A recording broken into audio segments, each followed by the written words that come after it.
तो नमस्कार दोस्तों, मैं हूं आशीष। स्वागत है आपका हमारे इस बेहतरीन से वीडियो में, जहां पे आज हम बात करने वाले हैं महिंद्रा स्कॉर्पियो एन के फेसलिफ्ट वाले मॉडल के बारे में।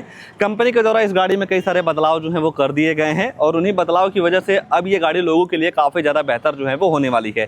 तो अगर जो आप भी अभी के तौर पर स्कॉर्पियो एन प्लान कर रहे हैं तो एक बार इस गाड़ी के टॉप मॉडल को जरूर देख लीजिएगा, क्योंकि टॉप मॉडल में ही कई सारे फीचर्स एक्स्ट्रा जो हैं वो डाले गए हैं।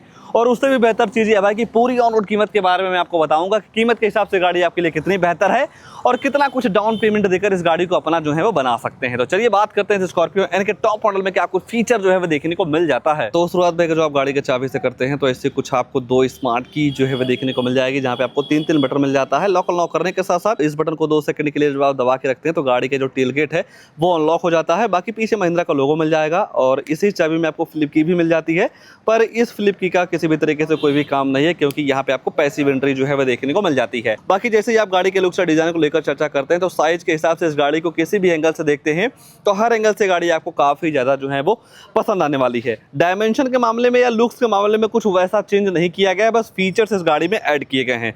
सबसे पहले अगर जो आप आगे से शुरुआत करेंगे तो यहाँ पे आपको भाई अब 540 डिग्री का कैमरा जो है वो देखने को मिल जाता है। और दूसरी सबसे अच्छी बात यह है भाई कि इस गाड़ी के फ्रंट में सबसे ज्यादा हाईलाइट इसका ग्रिल होता है, जो कि आपको 6 लोड के साथ जो है वो देखने को मिल जाएगा। हेडलाइट वगैरह की बात करेंगे तो यहाँ पे आपको डुअल बैरल पूरी तरीके से प्रोजेक्टर हेडलाइट जो है वो देखने को मिल जाती है, जिसे आप low beam high beam adjust कर सकते हैं। सीक्वेंसर टर्न इंडिकेटर मिल जाएगा और यही नीचे आपको कंपनी फिटेड फॉग लैंप मिल जाते हैं पार्किंग सेंसर के साथ में। और इन पार्किंग सेंसर का ये काम होता है भाई, जब आप अपनी गाड़ी को भरे ट्रैफिक में लेके निकलते हैं तो आपकी गाड़ी के सामने 3 फीट के अंदर कोई दूसरी गाड़ी आती है, ऑब्जेक्ट आता है, तो आपकी ये जो गाड़ी है अंदर टू करके जो है वो आपको बताने वाली है। बाकी ग्राउंड क्लियरेंस वगैरह भी इस गाड़ी में काफ़ी तगड़ा मिल जाता है।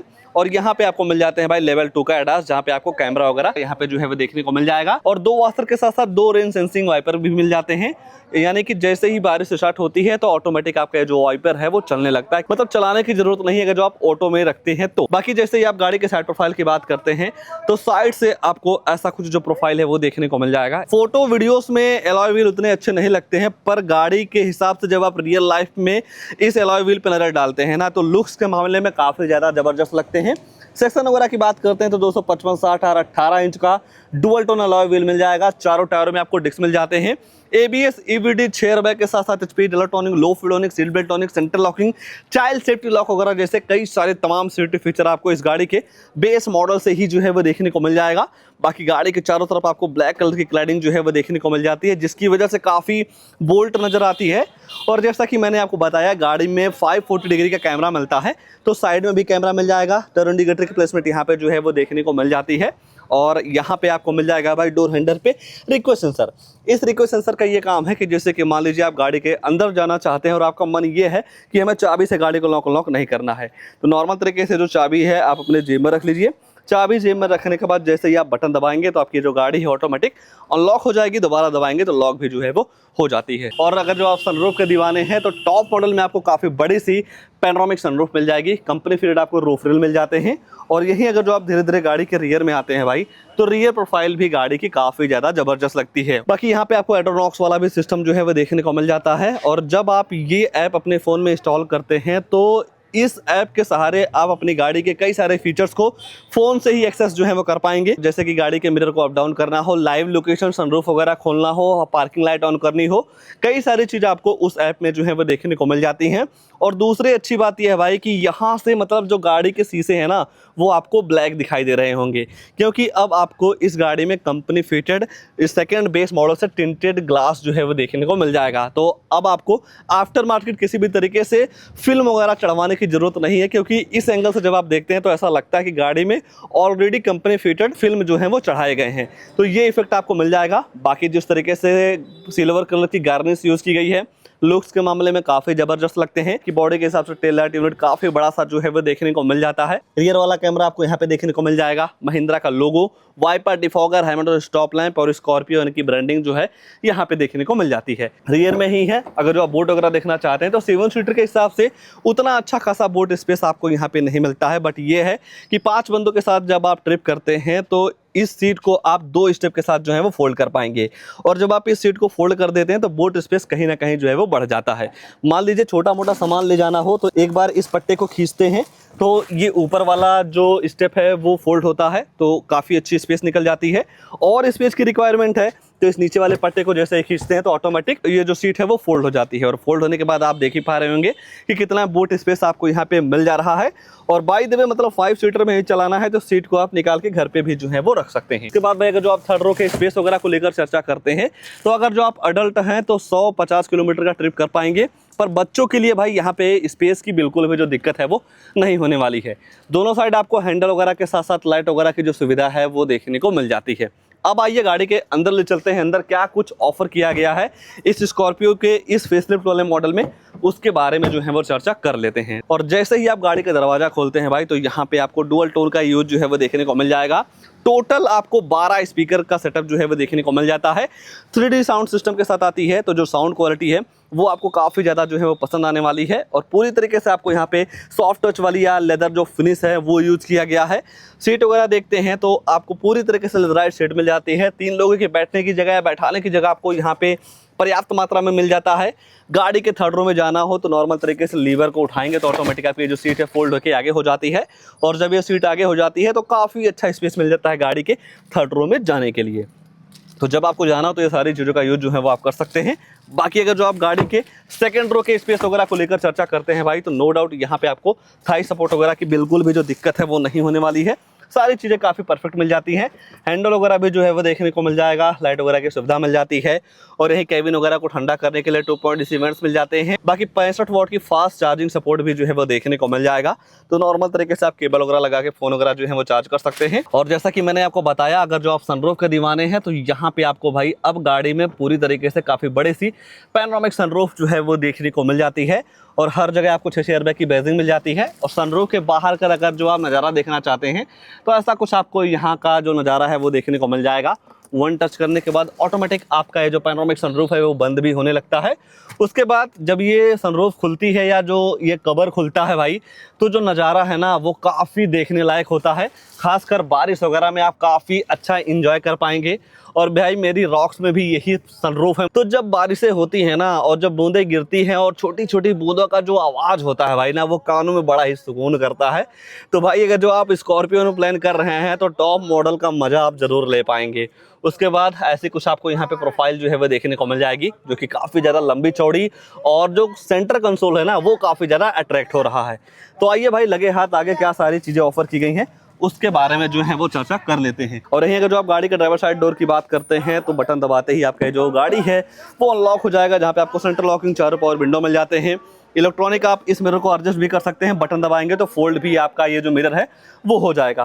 बाकी बोतल वगैरह रखने की जो सुविधा है वो देखने को मिल जाती है। और इस गाड़ी में आपको पूरी तरीके से इलेक्ट्रॉनिक सीट जो है वो देखने को मिल जाएगी, जिसे आप 6B में जो है वो एडजस्ट कर सकते हैं, आगे पीछे ऊपर नीचे रिक्लाइनिंग एंगल। उसके बाद लंबर सपोर्ट का भी ऑप्शन आपको यहाँ पे जो है वो देखने को मिल जाता है। ये फीचर भाई मैं अपने थार रॉक्स में बहुत ज़्यादा मिस करता हूँ और इस स्कॉर्पियो एन में दिया गया है। इस फीचर की वजह से जो ट्रिप का कंफर्ट लेवल होता है ना वो काफ़ी ज़्यादा बढ़ जाता है। तो कंपनी को भाई मतलब थार रॉक्स में भी अपडेट जो है वो करना चाहिए। और उसके बाद भाई इस गाड़ी के ड्राइवर साइड और को ड्राइवर साइड सीट में वेंटिलेशन का भी ऑप्शन जो है वो देखने को मिल जाएगा गाड़ी के टॉप मॉडल में। और जैसे ही आपकी नज़र गाड़ी के इंटीरियर प्रोफाइल पे जाती है तो नो डाउट यहाँ पे पहले के मुकाबले काफ़ी अच्छा आपको यहाँ पे फील जो है वो मिलने वाला है। ऐसा लगता है कि हाँ, जिस तरीके से ज़माना बदलता जा रहा है, गाड़ियाँ भी काफ़ी ज़्यादा एडवांस होती जा रही हैं, तो अब भाई वो चीज़ आप ज़रूर फील कर पाएंगे। और जैसे ही आप गाड़ी के अंदर बैठते हैं पहली बार में ना, तो इम्प्रेशन आपको काफ़ी तगड़ा जो है वो मिलने वाला है। ऐसा लगता है कि आप मतलब 20-25 लाख वाली गाड़ियों में नहीं, लगभग मतलब 40 से 45-50 लाख वाली गाड़ियों में बैठे हैं, क्योंकि सेंटर कंसोल काफ़ी ज़्यादा मतलब एग्रेसिव और काफ़ी ज़्यादा मस्कुलर दिख रहा है। स्टीयरिंग के एडजस्टमेंट वगैरह की बात करते हैं तो यहाँ पे आपको टिल्ट के साथ साथ टेलीस्कोपिक वे में आप इस स्टीयरिंग को एडजस्ट नहीं कर सकते हैं, केवल टिल्ट वे में एडजस्ट करने का ऑप्शन दिया गया है। क्रूज कंट्रोल मिल जाएगा, साथ ही साथ आपको MID के कंट्रोल्स मिल जाते हैं। इस बटन को प्रेस करके गाड़ी की फ्यूल इकोनॉमी, एवरेज वगैरह का जो इन्फॉर्मेशन है वो आप ले पाएंगे। बाकी alert history, drive info, fuel info, vehicle info, navigation, drive assist वगैरह जैसे कई सारी सुविधा जो है वो आपको यहाँ पे देखने को मिल जाती है। लाइट वगैरह आप यहीं से ऑन कर सकते हैं, जो कि ऑटो है। ऑटो वाइपर भी आपको जो है वो देखने को मिल जाएगा। यहाँ पे आपको इस म्यूजिक सिस्टम के सारे कंट्रोल्स मिल जाते हैं, जहाँ से आप वॉल्यूम अप डाउन कर पाएंगे। फोन उठाने के, काटने के साथ साथ वॉइस कमांड का फीचर आपको स्टीयरिंग पे ही जो है वो देखने को मिल जाता है। और आप बोल के भी कई सारे फीचर्स को एक्सेस कर सकते हैं, जैसे कि सनरूफ वगैरह को ओपन करना हो, म्यूजिक वगैरह चलाना हो, तो वो सारी सुविधा आप बोल के जो है वो कर पाएंगे। बाकी ऊपर देखते हैं भाई तो यहाँ पे आपको टिकट होल्डर मिल जाएगा, फ्रेमलेस आपको ऑटो डिमिंग AR भी मिल जाते हैं, चश्मा वगैरह आप यहाँ पे जो है वो रख सकते हैं। और यहाँ पे आपको स्मोकी टाइप लाइट जो है वो देखने को मिल जाती है। एसओएस का भी फीचर मिल जाएगा, अगर जो आप कहीं आपदा स्थिति में फंस जाते हैं और आपकी गाड़ी में कुछ हो जाता है तो एसओएस वाला बटन दबाएंगे तो कहीं ना कहीं आपको हेल्प जो है वो मिल जाएगी। बाकी दूसरी साइड आपको वैनिटी मिरर के साथ साथ लाइट वगैरह की जो सुविधा है वो देखने को मिल जाती है। सबसे पसंदीदा चीज़ मुझे भाई इस गाड़ी में ये पैनोरामिक सनरूफ लगी, जिसका मजा जब आप प्रैक्टिकल लाइफ में गाड़ी को चलाएंगे या लेते हैं तब आपको महसूस होगा। और जैसे ही आप गाड़ी के सेंटर पर नजर डालते हैं तो यहाँ पे आपको 12.3 इंच की फुल डिस्प्ले मिल जाती है Android auto play, Apple CarPlay के साथ। नेविगेशन, ब्लूटूथ कनेक्टिविटी, यूएसबी लगा के आप वीडियो वगैरह सारी चीजें जो हैं वो चला सकते हैं। और सेटिंग वगैरह में जाते हैं तो डिस्प्ले ब्राइटनेस वगैरह के साथ साथ डेट टाइम, लैंग्वेज वगैरह जैसी चीजों को आप आराम से सेट रिसेट जो है वो कर पाएंगे। 3D म्यूजिक वगैरह का भी ऑप्शन आपको इस इंफोटेनमेंट सिस्टम में जो है वो देखने को मिल जाता है। बात अगर जो आप कैमरे की करते हैं तो बटन दबाते ही आपका 540 डिग्री कैमरा जो है वो ऑन हो जाता है। 3D पे क्लिक करते ही सराउंड व्यू कैमरा आपको यहाँ पे जो है वो दिख जाएगा। आप स्लाइड करके पूरी तरीके से देख सकते हैं कि गाड़ी के आगे पीछे इर्द गिर्द मतलब कौन सा ऑब्जेक्ट है या क्या खड़ा हुआ है, कौन सी गाड़ी है, सारी चीज़ें आप यहाँ से जो हैं वो देख पाएंगे। 2D में क्लिक करने के बाद एक पर्टिकुलर कैमरा आप देख सकते हैं, चाहे वो आगे का हो, पीछे का हो, साइड का हो, तो वो सारी चीज़ें आपको यहाँ पे जो है वो दिख जाती हैं। उसके बाद अगर जो आप बात रिवर्स कैमरे की करते हैं तो क्लच दबाने के बाद बैक गियर लगाएंगे भाई तो ऐसा कुछ आपको यहाँ पे रिवर्स कैमरा देखने को मिल जाएगा। गाइडलाइन के साथ आता है, स्टीयरिंग को किसी भी साइड मोड़ते हैं तो डायरेक्शन वगैरह आपको यहाँ पे प्रॉपर तरीके से जो है वो पता चल जाती हैं। जब आप इस इंफोटेनमेंट सिस्टम को डेली लाइफ में चलाते हैं, ऑपरेट करते हैं तो सारी चीज़ों का आपको नॉलेज जो है वो हो जाएगा। बाकी वेंटिलेशन ऑन करने का बटन आपको यहाँ पे जो है वो देखने को मिल जाता है, यहीं से आप वेंटिलेशन वगैरह जो है वो ऑन कर सकते हैं। 2.8 इवेंट्स मिल जाते हैं, ये जो पूरा पार्ट है आपको सिल्वर फिनिश के साथ जो है वो देखने को मिल जाएगा। और यहाँ पे आपको dual zone automatic climate control मिल जाते हैं, यानी कि ड्राइवर अपने हिसाब से टेम्परेचर सेट करके एसी का मजा ले सकता है। को ड्राइवर्स वाला बंदा अपने हिसाब से एसी का टेम्परेचर सेट करके जो मजा है वो ले सकता है। बाकी डायल पैड में यहाँ पे आपको ड्राइव मोड्स मिल जाते हैं, जिप जैप जूप, और कहीं ना कहीं ड्राइव मोड सेलेक्ट करके गाड़ी को ड्राइव करने का जो मज़ा है वो काफ़ी अलग ही लेवल का होता है। बाकी यहाँ पे आपको मिल जाता है भाई hill descent control, traction control, idle, start stop वाला फीचर यहाँ दे दिया गया है। और यहीं से आप गाड़ी का हज़ार लाइट जो है वो ऑन कर सकते हैं। वायरलेस पैड हो गया, उसके बाद 6 speed manual transmission gearbox, 2 cup holder, electronic parking brake मिल जाता है ऑटो होल्ड फीचर के साथ। ये है कि छोटा मोटा सामान या कॉइन वगैरह आप यहाँ पे जो है वो रख सकते हैं। बाकी यहीं सेंटर में आपको मिल जाएगा कंपनी फीटेड आर्मरेस्ट, स्टीयरिंग वगैरह के साथ में। ओवरऑल देखा जाए जो पूरा पार्ट है आपको ग्लॉसी फिनिश के साथ जो है वो देखने को मिल जाएगा। और पहले के मुकाबले इस गाड़ी में भाई ये जो इंफोटेनमेंट सिस्टम है उसकी साइज भी जो है वो बढ़ा दी गई है।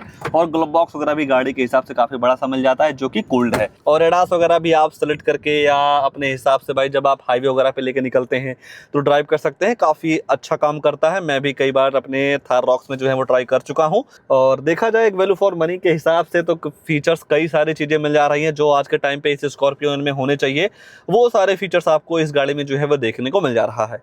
और तो कुछ नहीं छूट रहा है, बस 2 चीज़ छूट रही है गाड़ी की प्राइसिंग, उसके बाद इस गाड़ी में आने वाला इंजन प्रोफाइल। तो चलिए पहले इंजन वगैरह के बारे में जो है वो चर्चा कर लेते हैं कि जो इस गाड़ी में इंजन लगाया गया है कितनी पावर देता है, माइलेज वगैरह के बारे में मैं आपको बता देता हूँ, फिर जानेंगे इस गाड़ी के प्राइस वगैरह के बारे में। बाकी यहाँ पे आपको पुश बटन मिल जाता है और फ्रंट पार्किंग सेंसर को ऑन ऑफ करना हो तो उसकी भी बटन आपको यहाँ पे जो है वो देखने को मिल जाती है। कई बार भाई ये पार्किंग सेंसर काफ़ी ज़्यादा रिग्रेट करते हैं, टू हमेशा जो है वो करते रहते हैं, तो आप उसे बंद और चालू भी जो है वो कर सकते हैं।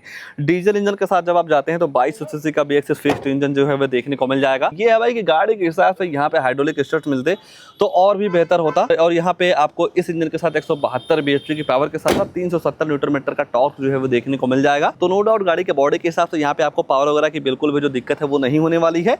और अगर जो आप माइलेज वगैरह की बात करते हैं तो 14 से 15 क्विंटल की माइलेज इस इंजन के साथ आराम से जो है वो आप निकाल सकते हैं। आइए अब इस गाड़ी के प्राइस वगैरह को लेकर जो है वो चर्चा कर लेते हैं। तो ये आ चुकी है गाड़ी की कीमत, ये है स्कॉर्पियो एन का Z8L diesel manual transmission gearbox के साथ। एक्स-शोरूम कॉस्ट करता है 21,99,000 रुपये का। RTO रजिस्ट्रेशन चार्ज पड़ जाएगा 2,19,900 रुपये का। इंश्योरेंस पड़ जाता है 1,11,630 रुपये का। जब आप कोई भी गाड़ी 10 लाख से ऊपर लेते हैं तो इस एक्स-शोरूम का 1% टैक्स गवर्नमेंट को जो है वो देना होता है। तो ये सारी चीज़ें मिला के गाड़ी की जो टोटल ऑन रोड कीमत निकल के आती है स्कॉर्पियन के टॉप मॉडल की 25,52,000 रुपये की, जहाँ पे आप 5.5 लाख रुपए का डाउन पेमेंट कर सकते हैं। तो 20,02,520 रुपये का आपका लोन हो जाएगा। 7 साल के लिए EMI निकल के आने वाली है 33,244 रुपये की। 5 साल के लिए EMI करवाते तो 42,548 रुपये की। और 4 साल के लिए EMI करवाते हैं भाई तो 50,790 रुपये की मंथली EMI पड़ जाने वाली है स्कॉर्पियो के टॉप मॉडल के साथ। तो इस गाड़ी को लेकर या इस मॉडल को लेकर या कीमत के हिसाब से गाड़ी आपके लिए कितनी बेहतर है उसको लेकर आपके मन में क्या ख्याल है, कमेंट में प्लीज जरूर दीजिएगा। और ऐसे ही नई नई गाड़ियों की जानकारी लेने के लिए आप हमारे वीडियो को लाइक शेयर आशीष कार रिव्यू चैनल को सब्सक्राइब जरूर कर सकते हैं। आज के लिए बस इतना ही, तब तक के लिए धन्यवाद।